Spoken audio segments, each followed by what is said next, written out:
je tape la calculatrice là, 35 000 pièces multipliées par 0,7 là, on a 25 000 $. Gars, on a 25 000 $, 15 bâtons. Faut qu'on move 15 millions de francs CFA. Il faut qu'on enlève ça. Donc, si je résume, un investissement de 200 000, il en a eu 3 ans après, 15 millions de francs CFA. Pourquoi vous, les traders, vous n'affichez jamais vos pertes? Pourquoi? Les traders qui font des vidéos veulent gagner la confiance d'un public parce que derrière, ils ont des avantages. Pourquoi est-ce qu'ils n'affichent pas les pertes? C'est ça. Tu ne peux pas afficher les pertes. Donc, en gros, ils ne sont pas clairs. Ils ne sont pas honnêtes. Oui, la plupart. Pour la plupart, ils ne sont pas clairs. Puis moi, je constate que la plupart, ils ont un lifestyle presque identique. Ouais. Dubaï, les gros voyages, les gros bolides. Et tant que tu étais à Dubaï, non, moi, c'est pas la même chose.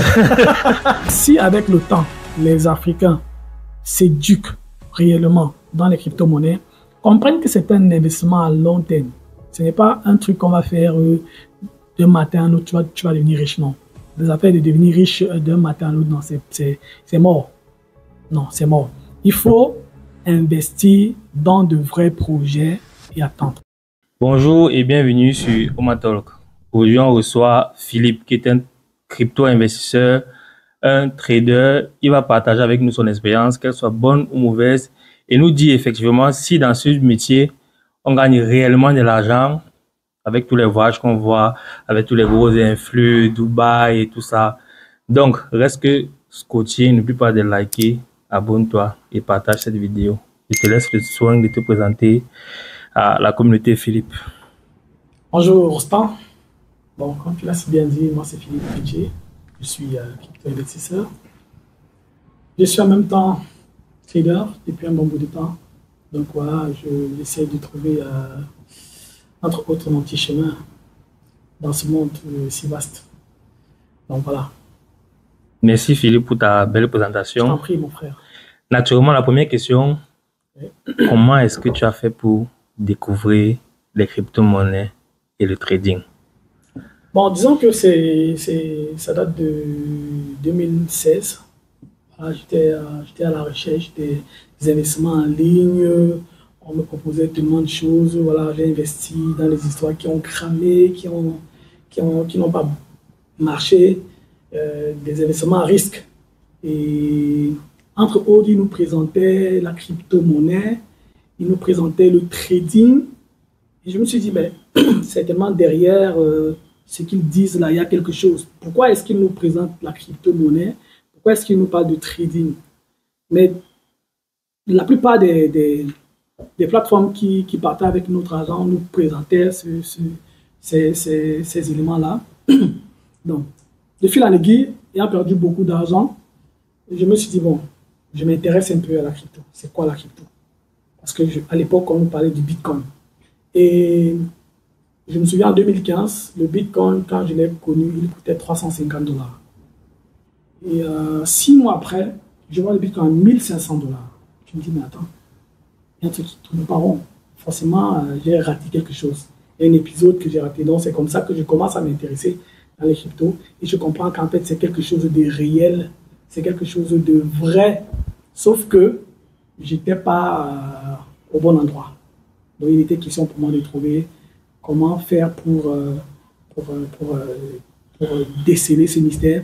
Et voilà, j'ai pu, avec beaucoup de recherches, parce que souviens-toi qu'à l'époque, très peu de personnes connaissaient les cryptos. Effectivement. Donc, très peu de personnes parlaient des cryptos. Donc, il fallait beaucoup s'investir. Il fallait faire des recherches en ligne et tout. Et de fil en aiguille, bon, j'ai trouvé le moyen. Et voilà. Maintenant, Philippe, d'après ton récit, c'est à travers marketing et réseau, si je comprends très bien. Marketing et réseau, tout ce qui est Ponzi, tout ce qu'on voit aujourd'hui. Voilà.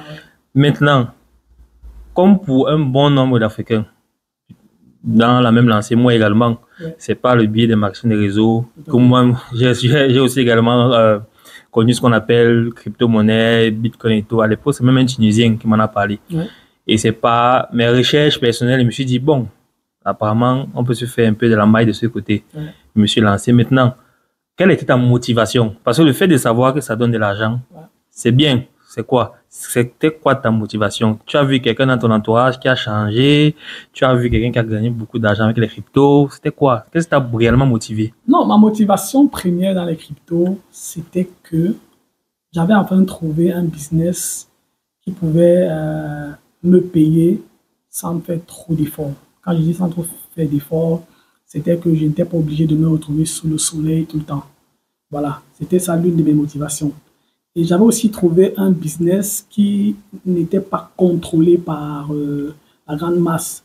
Tu peux comprendre ce que je veux dire. C'est-à-dire que par les États, par les gouvernements, par les banques. J'avais trouvé un business vraiment indépendant. Tu vois, où je n'ai pas besoin de l'apport enfin, des gens qui me contrôlent, quoi. Quand je rencontre le Bitcoin, voilà, c'est décentralisé. C'est le mot décentralisé qui m'attire, qui me fait, Donc, c'est la tech, voilà. c'est la tech qui t'attire. C'est ça, la tech. C'est ça qui aiguise ou alors qui nourrit mon appétit. Je me dis, bon, maintenant j'ai quelque chose que je peux faire étant chez moi. Je peux gagner de l'argent étant chez moi, mais comment? Il fallait trouver le moyen. Donc, c'est ça qui m'a motivé, en fait. Voilà. Donc, maintenant, après la motivation, tu as fait le premier pas naturellement. Oui. Est-ce que tu as des bases en finance? Parce qu'il faut comprendre que la crypto-monnaie, Aucune base. Aucune ce base. sont les finances. Je n'ai aucune base. C'est vrai que j'ai fait G3, j'ai fait marketing, j'ai fait un peu de comptabilité à l'école, mais je ne suis pas allé très loin avec ça. J'aurais bien voulu être un banquier dans ma vie, mais voilà, le sort n'a pas voulu. Les choses n'ont pas voulu que je sois un banquier. Mais je me suis dit, bon, voilà quand même quelque chose qui tourne bien avec ce que j'ai toujours voulu faire. Donc, en gros, manipuler l'argent. Parce que j'ai toujours cru que si tu veux le poisson, tu dois aller à la mer. Tu dois aller à la mer pêcher le poisson. Tu n'as pas. Si tu veux véritablement manger du poisson, tu dois aller dans la mer chercher le poisson. Tu n'as pas t'arrêter à congeler le camp. Tu vas manger les miettes. Or, si tu vas dans la mer, tu vas trouver le poisson. Si tu veux de l'argent, tu vas aller dans les banques. Si tu veux réellement faire de l'argent, tu dois aller dans les banques parce qu'en fait, même si tu ne parviens pas à être, je ne sais pas, celui qui produit, les miettes qui vont tomber, tu vois un peu ce que je veux dire, c'est comme le requin ou la baleine. Vous savez, dans la mer, il y a les baleines. Et à côté des baleines, il y a des petits poissons qu'on appelle les poissons pilotes.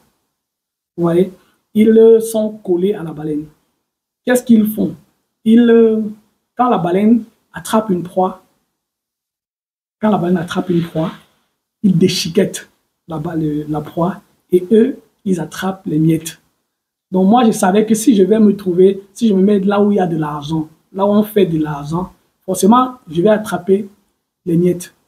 Si tu comprends un peu ce que je veux dire. Très bien, très bien. Donc c'est ça un peu ma motivation. Je me suis dit, bon, puisque je suis pas allé à l'école pour faire banque et finance, être dans l'argent comme j'ai toujours voulu, mais voici un truc qui est décentralisé, où il y a vraiment de l'argent, qui draine véritablement de l'argent. Alors, qu'est-ce que je vais faire? Je vais donc me mettre là, parce que de toutes les façons, ici, c'est non-contrôle, quoi. Mais Philippe, un instant.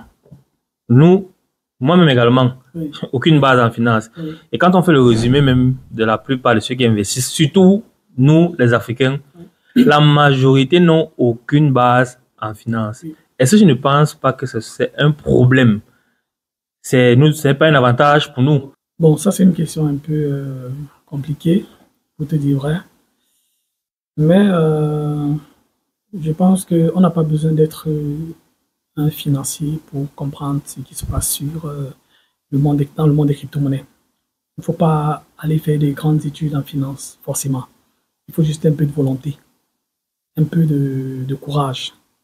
Parce qu'en fait, l'Africain doit s'armer de courage parce que les Africains n'ont pas eu beaucoup de grâce. Tu comprends un peu ce que je veux dire? Donc, du coup, dis que si je viens ici, je dis que à ceux qui me regardent que, gars, vous devez aller faire la finance. Non, non. Encore moins l'informatique. Non, non, non. Si tu sais utiliser un ordinateur, si tu sais utiliser ton téléphone, si tu sais déjà utiliser les applications, ça suffit largement pour investir dans les crypto-monnaies, dans le trading. Et t'armer de discipline, tout simplement. Être constant, être, qu'est-ce que je vais dire? Être discipliné. Être discipliné dans ce que tu as fait parce que tu ne peux rien faire sans la discipline. Moi, par exemple, je ne connais rien dans la finance au départ. Comme je te disais tout à l'heure, je me dis, bon, de toutes les façons, ceux qui vont à l'école là n'ont pas deux têtes. Hein. Donc, il suffit que je reste là constamment. Si je reste constamment dans la chose, je vais finir par comprendre. Au départ, j'avais des soucis avec les thèmes qu'on utilisait, les graphiques, je comprenais rien. Le jargon, très bien. Le jargon financier, je comprenais rien. Mais au fur et à mesure que je me suis impliqué, au fur et à mesure que je suis resté connecté, au fur et à mesure que j'ai écouté d'autres traders et d'autres analystes, j'ai fini par me familiariser au jargon, aux mots, aux termes financiers. Et aujourd'hui, voilà, il est difficile que tu me perdes dans certains sujets. Voilà, Philippe, merci beaucoup. C'est que moi, je te connais beaucoup plus avec ta casquette de trader. Oui. C'est trader, forex, devises, d'analyse. Mais on s'est connu d'abord par les cryptos, non? Voilà. Donc, notre première rencontre, c'était à quoi, je pense bien, à quoi l'époque, oui. Mais pas la... Chez Chamine. Oui, chez Samine. Oui. Mais par la suite, j'ai constaté que tu as un profil de trader. Oui. Tu trades beaucoup et tout ça. Oui. Maintenant, je veux savoir, comment a été ta première expérience dans le trading? Non, ça a été un fiasco. Ça, c'est clair. J'ai gagné beaucoup d'argent dans le holding. Quand j'ai compris que, tout à l'heure, quand je te disais que lorsque je découvre le Bitcoin, il est à $350. Et plus tard, il est à $1 500. Je commence à me renseigner, je vois que non, il est même parti de 0,1 à $1 500. Donc, je comprends que si on hold, il suffit d'être patient et de garder ses cryptos. Et avec un peu de patience, on va se faire de l'argent. Voilà. Sauf que n'étant pas outillé, n'ayant pas l'expertise qu'il fallait, je vais quand même acheter quelques cryptos, le Ripple, le NEM. On en vient. Il ne faut pas encore lister, on en vient. Voilà. Ce que je veux savoir actuellement, tu t'es lancé dans le trading. Ça, c'est quelque chose, en principe, que nous tous, on n'oublie pas. Ça a été quoi ta première position en trading? C'était dans le Bitcoin. Ma première position dans le trading, c'était dans les crypto-monnaies. J'ai fait les crypto-monnaies pendant longtemps, le trading. Elle était gagnante ou perdante? J'étais perdante. Puisque j'ai fait de l'argent, j'ai perdu presque $30 000 en trading. Tu as investi combien? Tu avais un capital de départ? Non, c'est même pas que j'avais investi. Enfin, j'avais investi peut-être 500 000. Un truc comme, je crois, $700. J'ai eu dans les $30 000, tu vois. Et puis, le bull run était fini. Je parle du bull run de 2018. Oui. Ça se trouve bien, oui. Le bull run de 2018. 2017, 2018. Voilà. Le bull run est fini. Je ne sais pas. Je me dis que ça va aller, ça va monter. Mais je commence à me rendre compte que je suis parti de $30 000 à $20 000.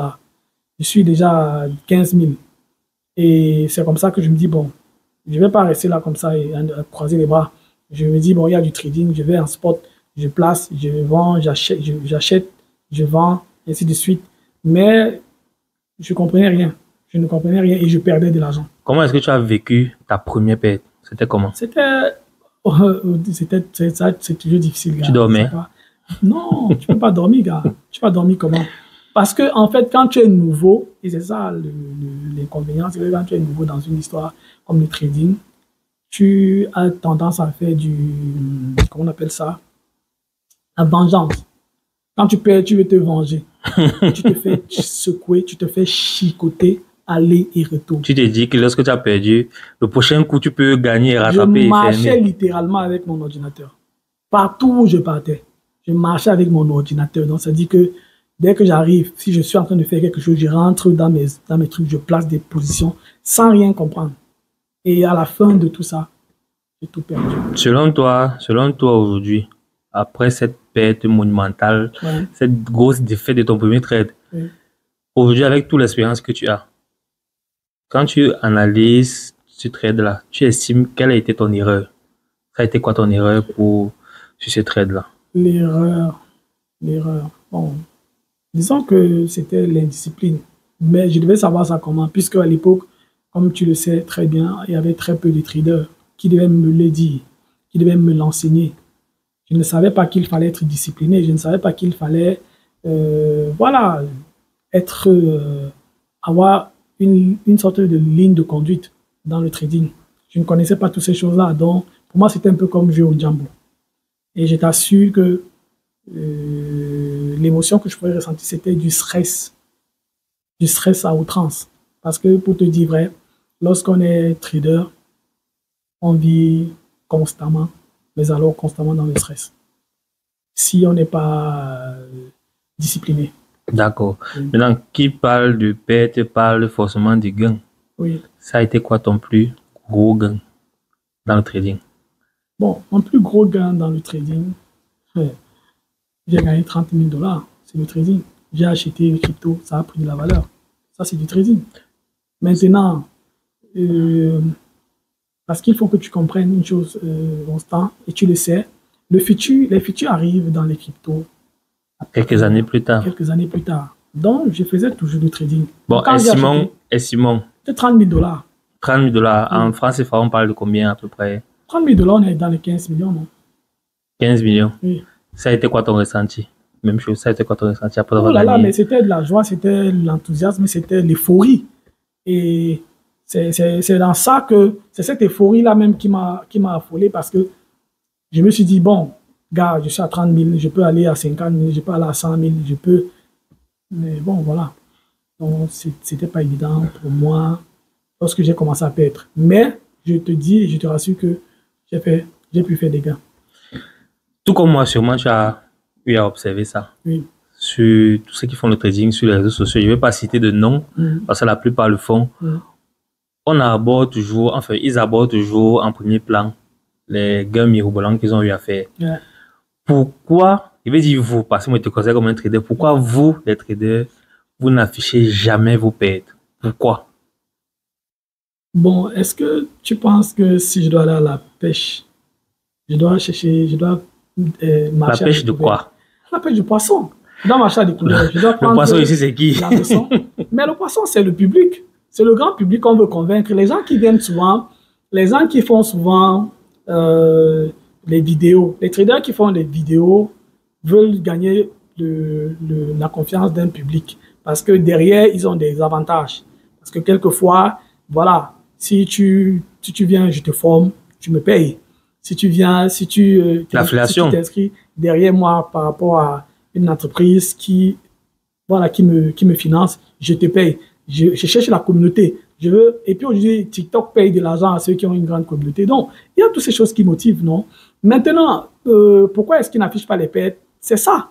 Ils ne peuvent pas afficher les pertes. Donc, en gros, ils ne sont pas clairs. Ils ne sont pas honnêtes. Gros, oui, la plupart. Pour la plupart, ils ne sont pas clairs.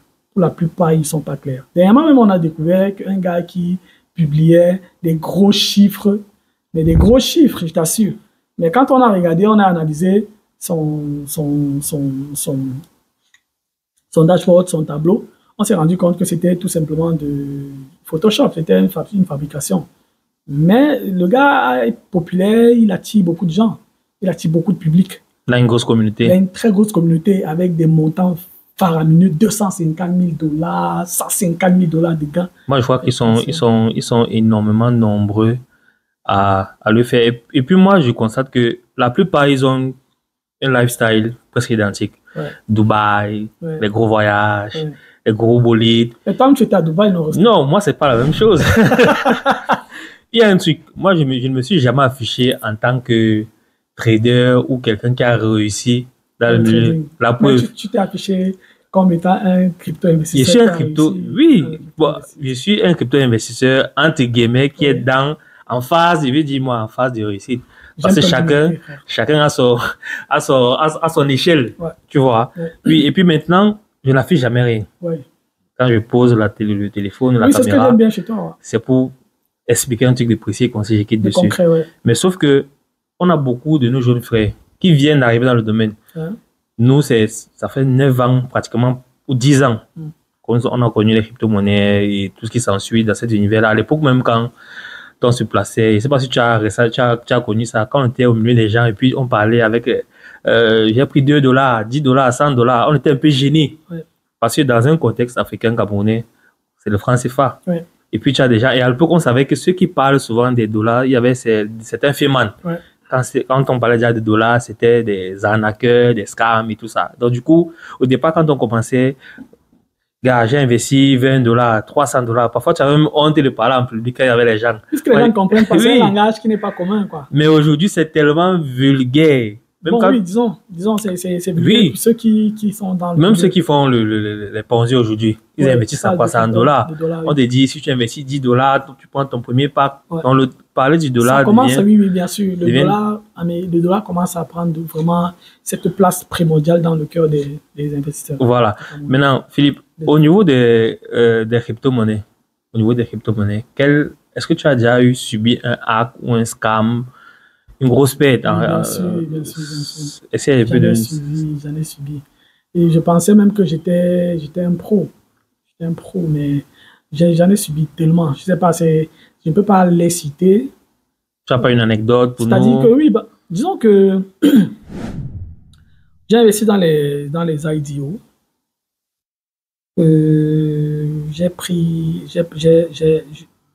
J'avais un compte que je gérais, mais laisse-moi te dire que... Le compte est à combien? Bon, le compte est à, disons, 1000 dollars. Le compte est à 1000 dollars. Donc, le compte, je me suis rendu compte que quand j'ai demandé de retirer mon capital, c'est allé ailleurs, tout simplement. C'est parti ailleurs. Et maladresse? Non, pas une maladresse. J'ai contacté l'admin En fait, c'était un faux... C'était tout simplement des bandits, c'était tout simplement des voleurs. Tu vois, le site te présentait des bonnes choses et tout. Mais puisqu'on est entré en période de bear market, tu as investi, à un moment donné, tu vois, ton capital ne fait que baisser. Tu te dis, bon, peut-être que comme tu es trader, tu vois déjà qu'il n'y a aucune information qui te permet de garder ton investissement, il faut sortir. Maintenant, au moment de sortir, tu te rends compte que ton argent ne rentre pas dans ton wallet. Dans ton compte, oui. En faisant attention, tu as vérifié d'avoir copié la bonne adresse. Bien sûr, tout est bien fait. Tu as vérifié d'avoir copié la bonne adresse. Sauf que lorsque tu demandes, ça va ailleurs. Tu vas dans la blockchain, tu te rends compte que c'est parti ailleurs. Donc 1000 dollars comme ça dans les banques. Voilà, c'est parti ailleurs. Maintenant, moi personnellement, je contacte le service client, le service qui était là sur Twitter. On cause, on parle et tout. Comme j'avais 2 comptes, le gars me dit, bon, voilà, je ne comprends pas trop ce qui se passe, mais j'essaie de comprendre. Ok, d'accord, j'ai même compris ce qui se passe. Ok, mais pour que tu puisses récupérer ton argent, est-ce que tu as un autre compte? Il dit, oui, il dit que passe-moi le nom, l'adresse de ce compte-là. Dès que je donne l'adresse du compte, c'était comme si je lui donnais encore l'occasion d'aller ramasser le reste. Voilà. S'il y avait encore quelque chose à l'intérieur. Voilà, c'est comme ça. C'est ça, un hack, non? Oui. Voilà. En fait, tu t'es fait hacker même par les propriétaires du... Et c'est ça le danger avec les cryptos. Les crypto-monnaies, c'est un parterre, c'est tout. C'est la cour du roi Péto. C'est la cour du roi Péto. Il n'y a vraiment pas de contrôle. Surtout ici en Afrique. En France, il y a une sorte de contrôle qu'on est en train de mettre sur pied. La loi MICA, tout ça. La loi MICA, oui. Mais ici, en Afrique, c'est le va-tout. Surtout quand on sait que vous êtes africain. Il me demande, voilà, justement, il me demande, tu es de quel pays? Je lui dis, je suis africain, je suis camerounais. Voilà. Est-ce que je peux t'aider? Oui, vraiment, je peux vraiment t'aider. Je vois que oui, tu as raison. On va vous renvoyer. Mais est-ce que tu as un autre compte? Oui, j'ai un autre compte. Ok, passe-moi l'adresse, le wallet. Je lui ai donné le wallet. Quelqu'un m'a dit que non, je ne vais pas donner mon wallet. En fait, le wallet, c'est public, c'est l'adresse publique. On peut le donner à n'importe qui. Quelqu'un m'a dit non. Je me suis dit, bon, peut-être lui ne comprend pas. Mais bon, voilà, c'était le hack. C'est la plus grosse perte que j'ai reçue, qui m'a fait mal, qui m'a vraiment blessé parce que c'était un investissement sur lequel j'avais beaucoup compté. Et moi, ça m'a brisé, ça m'a blessé énormément. Voilà, c'est des réalités. Frère. En parlant d'Afrique, Philippe, qu'est-ce que tu penses de l'adoption des crypto-monnaies en Afrique? Est-ce que tu penses que à un moment donné, l'Afrique va se réveiller et mieux cerner la chose? Parce qu'aujourd'hui, dis-toi que pas plus tard que hier, j'étais sur les réseaux sociaux, je voyais des informations sur un énième Ponzi au Gabon. J'oublie le nom, Safety. safety, où les gens investissaient en crypto-monnaie et en passant aussi par d'autres devises. Mais l'entreprise a fermé. Et c'est dans ce genre de choses qu'on comprend souvent les gens dire je n'investis pas dans la crypto-monnaie parce que la crypto-monnaie, c'est le scam et tout. Avec tout ça, est-ce que l'adoption en Afrique est possible? Bon, c'est possible, non? C'est possible si on change de comportement. Déjà, je n'en veux pas à ceux qui disent que c'est pas possible.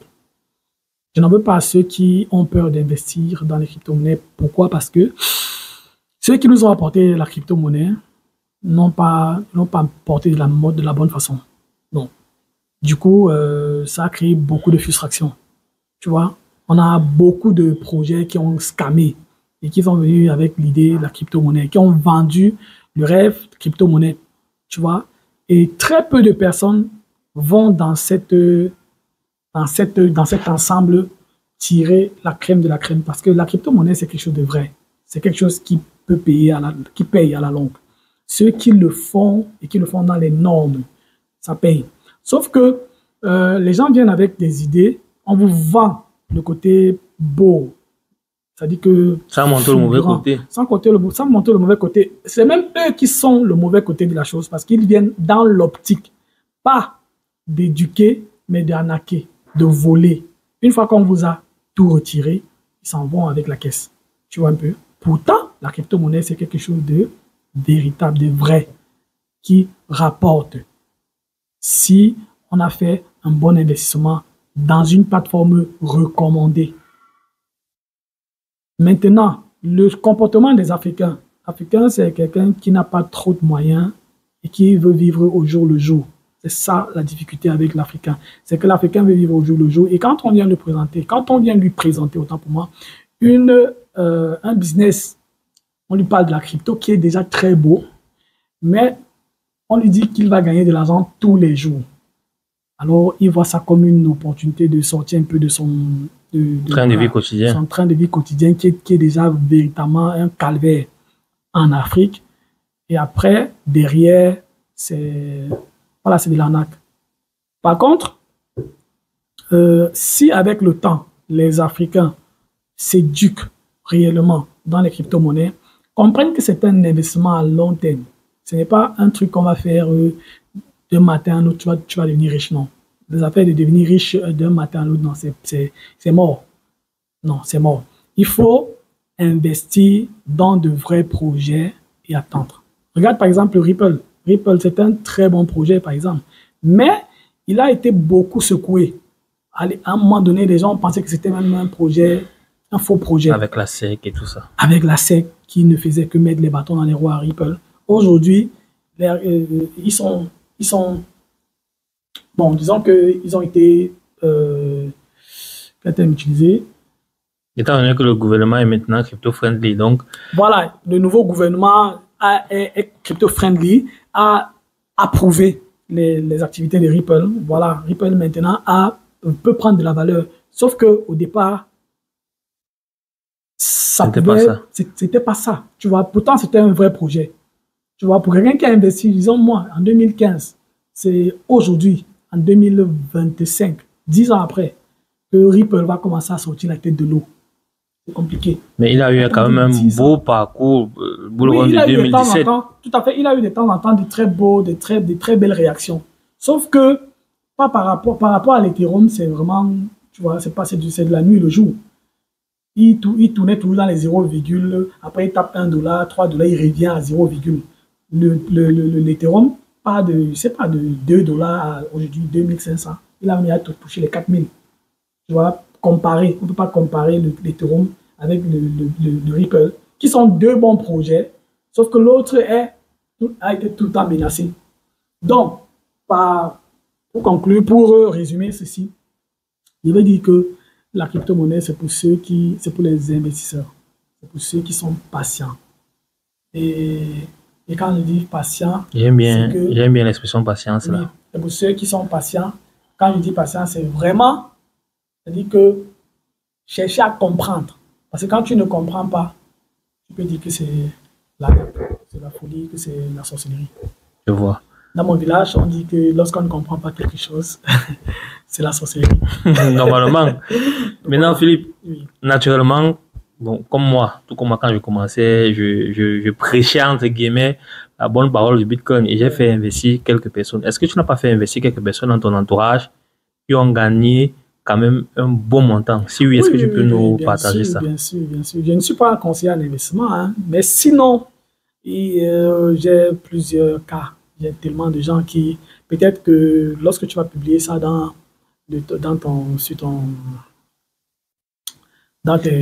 Différents réseaux.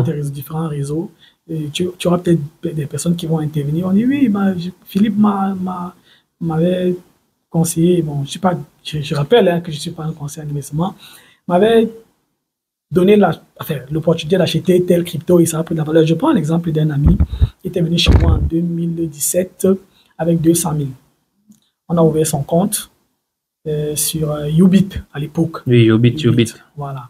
On a acheté du Dogecoin. Moi-même, j'en avais acheté. Ça ne coûtait presque rien à cette époque. À cette époque, ça ne coûtait rien. Tu comprends? En 2021, c'est-à-dire que nous sommes presque 3 ans. Nous sommes 2018. Je pense que c'est 2018, 2021. En juin, pendant le grand bull run, lorsque Elon Musk a commencé à s'amuser avec le Doge, le Doge est parti à presque 0,7. 0,9 $. 0,9, 0,7. Voilà, moi je l'avais vu à 0,7. Oui. Alors je commence à réfléchir, je dis, mais attends, j'ai quelqu'un qui était venu chez moi, c'est qui là? C'est comme ça que je l'appelle. Son nom me revient, je l'appelle. Ah bro, c'est comment? Oui, tu es où? Je suis en mer. Gars, tu avais pris les Doges, non? Oui, j'avais pris les Doges. Combien de pièces? 35 000 pièces. Yes. Ah bon? Ok. Je tape la calculatrice là. 35 000 pièces multipliées par 0,7 là. On a 25 000 $. Gars, on a 25 000 $. 15 bâtons. Faut qu'on move 15 millions de francs CFA. Il faut qu'on enlève ça. Donc, si je résume, un investissement de 200 000. 200 000. Il en a eu 3 ans après. 15 millions de francs 15 CFA. millions de francs CFA. C'est ici qu'on comprend le mot patience que tu utilisais tout à l'heure. C'est ça. 15 millions de francs, un peu plus de 15 millions de francs. On était à 15 millions 500. Tu vois, c'est des témoignages comme ça qui existent. J'en ai encore. Et un monsieur, je crois à l'époque, quand Elrond venait de sortir. IGLD. Oui, IGLD à l'époque. Ils avaient lancé Maya, je ne sais plus trop si c'était Maya, avec le token de gouvernance, la MEX, je crois bien. Je sentais le projet, j'ai senti le projet. Je gérais le compte d'un tonton à moi. Il avait, je crois, un truc comme 10 000 $ dans son compte. Il y avait un 5 000 $ en USDT qui traînait. Alors j'ai pris 5 000 $, j'ai mis dans le Elrond. On a fait 35 millions. 35 millions. Enfin, 5 000 $, c'est environ 3 millions. 3 millions, oui. Là, on a fait fois 100 et poussière. À l'espace de 2 semaines. De 3 millions à 35 millions. À 35 millions. Oui. C'est pratiquement fois 100. Ouais. Donc, on a sorti ça, on allait mettre dans son compte là-bas. Il y a notre papa. Non, qu'est-ce que je raconte? C'était plutôt le Chilis. Le Chilis. Le Chilis, oui. J'avais pris 5 000 $, j'ai mis, ça a fait 35 millions plutôt. Maintenant, l'autre, c'était Elrond plutôt. Voilà, Elrond. On a mis 10 000 $. On a vu 80 000 $. On voulait atteindre 100 000. Le gros cœur. On voulait atteindre 100 000, mais ça a commencé à baisser, jusqu'à ce qu'on se retrouve avec 20 000. On a quand même enlevé 20 000. Oh, ça, c'est souvent l'erreur que la plupart font. Hein. Ouais. C'est-à-dire que. Tu vois, déjà, comment tu quittes de 10 000 $ à 80 000 $. On voulait atteindre 100 000 $. Parce que c'est un chiffre psychologique. 100 000, un peu comme on voit avec l'évolution du Bitcoin et tout ça. C'est ça. C'est incroyable. Hein. Mais on a pu retirer 25 000. 25 000. On n'a pas perdu. Mais c'est pas mal. Oui, c'est pas mal. Sauf qu'il y a souvent un goût d'inachevé en se disant, oui, on aurait pu faire ça. On aurait pu faire ça. Puisque après, il y a eu des petits conseils à côté. Car c'est déjà assez beaucoup enlevé. On s'est dit, donc, puisqu'il y a encore le bull run, allons-y. On a été un peu surpris par l'arrêt brutal du Bitcoin, on va se dire. Et voilà, on s'est rendu compte que ce n'était plus le bull run, c'était déjà le bear market. On a dit, bon, on prend ce qu'on peut prendre là et puis on se casse. Philippe, en venant tout à l'heure, je te posais une question, à savoir, toi qui fais des analyses techniques approfondies, associées à ça, des éléments financiers, avec ce que le Bitcoin fait actuellement, il est aux alentours de 110 000, 111 000, est-ce que tu penses que c'est enfin cette phase que nous attendons depuis, est-ce que nous entrons dans cette phase qu'on appelle généralement la banana zone, où tout va aller dans tous les sens? Oui, je crois que les étoiles sont toutes les étoiles, du moins pour la plupart, les étoiles sont alignées pour qu'on ait un bull run vraiment comme les autres. Peut-être pas comme les autres parce qu'il y a beaucoup de challenges, il y a beaucoup d'enjeux. Je parle notamment des obligations, des taux d'intérêt aux États-Unis qui sont encore actuellement sur la menace, qui menace encore le monde financier. Parce que tant que ce problème n'est pas résolu, il y a encore une mauvaise ombre qui plane au-dessus des actifs à risque comme les crypto-monnaies. Donc, et je ne sais pas si ça va être résolu, si tu peux le constater sur le fait que l'or continue à prendre de la valeur. Parce qu'en réalité, l'or ne devait plus prendre la valeur. L'or devait commencer à régresser pour permettre que l'argent soit drainé dans les actifs à risque comme le Bitcoin et autre chose. Mais le fait que l'or continue à prendre la valeur, c'est un des éléments indicateurs qu'il y a encore la menace dans l'atmosphère et que tout n'est pas encore joué. Mais je puis te dire que quand je regarde ce que le Bitcoin va faire, il peut toucher dans les prochaines semaines 140 000, 150 000. Et voilà. Ah, super. Donc ça, ce sont tes prédictions. Oui. 150 000. 150 000, 140 000. C'est pour un top du marché ou un top provisoire? Un top provisoire, parce que je te dis toujours, comme je te le dis, il y a une menace qui plane. Le problème n'est pas encore résolu. Et Donald Trump même l'a bien compris. Quand il a commencé avec les histoires de tarifs douaniers, Donald Trump l'a bien compris. C'est pour ça qu'il s'est ressaisi avec ses affaires de tarifs douaniers. Parce que ça commençait déjà à plomber le dollar américain. Et ça commençait à élever les taux d'intérêt, les obligations, qui sont une menace pour l'économie américaine. Et tu sais que le monde, l'économie, c'est l'Amérique. Hein. Si l'Amérique est à l'aise, le monde est à l'aise. S'ils ne sont pas à l'aise, ça c'est moi, hein. Ça n'engage que moi. Non, c'est pas que toi, parce que moi je pense aussi pareil. Voilà. Bien qu'une fois j'ai fait une post, quelqu'un me demande, il me dit, est-ce que ce sont les États-Unis qui contrôlent le Bitcoin? Je dirais non et oui. Ouais. Non dans le sens où non, littéralement, ils ne contrôlent pas. Tout à fait. Mais oui, parce que ce sont leurs décisions. Tout à fait. C'est influence. Donald Trump fait c'est clair, c'est lui qui fait le beau temps. C'est clair, le bon et le mauvais temps. Celui qui t'en veut, il est peut-être il est simplement ignorant. Parce que on n'a qu'à voir ce qui s'est passé. Tarif douanier. Non, avant même les tarifs douaniers, il y avait d'abord le fait qu'il a été élu. Quand il a été élu, le Bitcoin a pris de la valeur. Tu vois, c'est quand il a été élu parce qu'il est pro-crypto, le Bitcoin a pris de la valeur. Tu vois, et dès qu'il a commencé avec ses affaires de tarifs douaniers, le Bitcoin a perdu de la valeur. Donc, on ne peut pas dire qu'on va ignorer les États-Unis dans les crypto-monnaies. Non, c'est impossible. C'est impossible. Si les États-Unis veulent écraser la crypto, ils vont le faire. Psychologiquement, mais pas l'arrêter. Non, ils ne peuvent pas l'arrêter. Ça, c'est clair. On est d'accord qu'on ne peut pas arrêter la crypto-monnaie. Mais s'ils veulent la retarder, c'est très possible. S'ils veulent la retarder, si Trump décide là maintenant il suffit qu'il tweete quelque chose là sur les cryptos, tu vas voir, ça va secouer le marché. Ça va ralentir.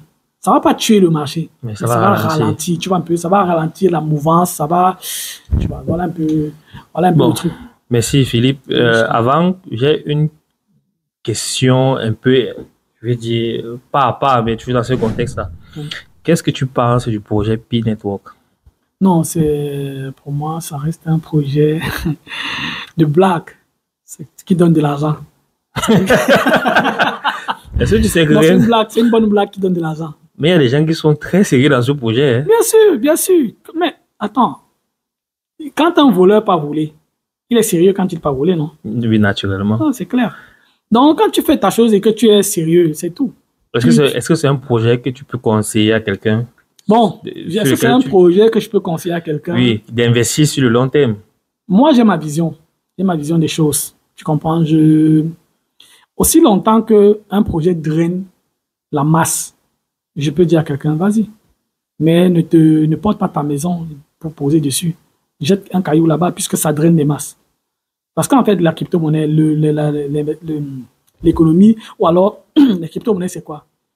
C'est la masse. Le Dogecoin est ce qu'il est aujourd'hui à cause de followers, du nombre de personnes qu'il draine. Le Shiba, le nombre de personnes, le PP, du nombre de personnes. Ce sont les shitcoins. Nous tous nous disons non. Oui. Ce sont les shitcoins, ça ne sert à rien. Le Dogecoin à quel... Non, le Pi ne sert à rien. Le Pi ne sert à rien. Le Pi, on dit que c'est pour faire des échanges. Toutes les cryptos, c'est pour faire des échanges. Oui, parce que moi, je suis du même avis. C'est pour faire les échanges. D'abord, au départ, c'est parce que l'Africain ne connaît pas trop. J'ai vu des vidéos des gars, j'écoute, je dis, mais est-ce que celui-ci... Il ne connaît pas, c'est tout. Il a une quelle formation? Moi, je ne comprends pas. Non, il ne connaît pas, il connaît pas. Il se permet de dire... Oui. Vous avez raté le Bitcoin. Tu vois la phrase légendaire. Vous avez raté le Bitcoin à 0, aujourd'hui, voici Pi Network. On va arriver à 3. Ils ont un montant qu'ils appellent le prix GCV. On va arriver à 314 000 $, un Pi. Ils disent, mais ça, ils sont fous. Oui, c'est la folie. Mais bon, il faut, tu sais que l'espoir fait vivre. Bon. L'espoir fait vivre. Je ne peux pas déconseiller à quelqu'un d'investir sur Pi. Donc, comme tu as dit, jette un caillou. Oui, jette un caillou là-bas et puis ne va pas te mettre totalement ton esprit, ton âme, parce qu'on t'a vendu que ça va atteindre les 300 000 $. Bon, si ça le fait, tant mieux. Dans le monde des cryptos, il suffit qu'il y ait beaucoup de gens qui investissent pour que ça prenne de la valeur. Merci maintenant, Philippe. Est-ce que Pi Network peut challenger? Tu peux challenger le Doge. Non. Est-ce qu'il peut challenger le Shiba? Non, ne liste plus. Prenons seulement les shitcoins. Est-ce que Pi Network peut challenger? Je ne sais pas, peut-être. Peut-être que le temps nous dira. Il n'y a pas de peut-être. D'accord. Pour moi, enfin, c'est vrai que je demande ton avis, mais mon avis à moi, je pense qu'il est connu de tous. Donc, on m'a déjà tellement insulté par rapport à ça, mais ça ne va pas changer. Ouais. Donc, Philippe, on aura l'occasion de se revoir et de faire des podcasts en désordre. Ouais. Pour un mot de fin, qu'est-ce que tu peux donc dire par rapport à que ce soit, est-ce que tu peux conseiller, quelles sont les étapes que tu peux donner à quelqu'un qui veut se lancer dans crypto-monnaie et probablement par la suite choisir la branche de trading? Parce qu'il faut comprendre qu'en crypto, il y a plusieurs options. Donc, celui qui veut se lancer sur les cryptos, qu'est-ce qu'il doit commencer par quoi? Bon, il doit commencer par suivre Rostand. Donc, Ose Mon Afrique. Voilà. Voilà. Merci beaucoup. Voilà. Il doit suivre Rostand, il doit suivre beaucoup de traders qui sont en ligne. Je ne peux pas toutes les citer, il y en a beaucoup. Il y a Vincent Gain qui fait très bonnes analyses. Qui fait très bonnes analyses. Lui, j'ai beaucoup gagné en l'écoutant. Et comme je te disais dernièrement, tout à l'heure, je vais dire, à partir en écoutant les traders comme celui-là, j'ai pu entrer dans le monde de saisir les thèmes, voilà, le jargon de la finance. Et donc, il y a Crypto Techniques avec Vincent Gann, qui est un bon analyste. Il y a Interactive Trading, que j'aime bien, de Roth, le français. Maintenant, en Afrique, je peux parler de qui? En Afrique, je peux parler de qui? Bon, il y a toi, il y a Elvis Konjo, qui donne de bons conseils. Ça, le fondamental, il y a beaucoup d'autres choses, de la DeFi et autres. Bon, il faut s'informer. Il faut faire des recherches soi-même et laisser un peu d'écouter tout ce que les gens racontent à côté. Il faut chercher à comprendre soi-même le monde de la finance. Et voilà. Merci beaucoup, Philippe, pour ce mot de fin. Ouais. Donc, il faut se former, s'informer et être extrêmement patient. Patient et discipliné. Ok, merci beaucoup. Je t'en prie, c'est moi qui te remercie.